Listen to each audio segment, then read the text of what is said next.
Hello students, LJ from RKNX. 2024 നീറ്റിലെ മറ്റൊരു question simple harmonic മോഷനെ ബേസ് ചെയ്തുള്ള ക്വസ്റ്റ്യൻ ആണ്. If x is equal to, വളരെ സിമ്പിൾ ക്വസ്റ്റ്യൻ ആണ്, if x is equal to sine 5 pi t plus pi by 3 meters represents the motion of a particle executing simple harmonic motion, amplitude and time period of motion are. So അവർ equation തന്നിട്ടുണ്ട്, x is equal to 5 sin pi t plus pi by 3.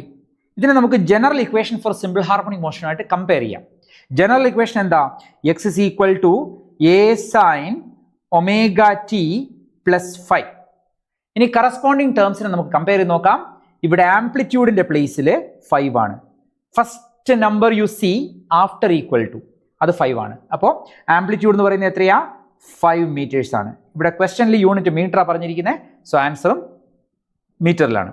So അതുപോലെ രണ്ടാമത്തെ കാര്യം ചോദിച്ചിരിക്കുന്നത് time period of motion. അതെങ്ങനെ calculate ചെയ്യും? നമുക്കിവിടെ ഒമേഗയുടെ പ്ലേസിൽ look at this, omega T എന്ന് പറയുന്നതിൻ്റെ പ്ലേസിൽ ഇവിടെ പൈ ടി എന്നാണ് കിടക്കുന്നത് അല്ലേ. സോ ഒമേഗ ടി എന്ന് പറയുന്നത് പൈ ടി ആണ്. അപ്പോൾ രണ്ടും കട്ട് ചെയ്ത് കഴിഞ്ഞാൽ ഒമേഗ നമുക്കറിയാം, ഒമേഗ എന്ന് പറഞ്ഞാൽ 2 pi by t ആണ്, equal to pi. Pi cut ചെയ്യാം, ക്രോസ് മൾട്ടിപ്ലൈ ചെയ്താൽ t ഈക്വൽ ടു 2 seconds എന്ന് വരും.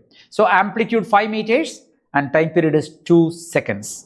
5 meters and 2 seconds. Answer is option 2.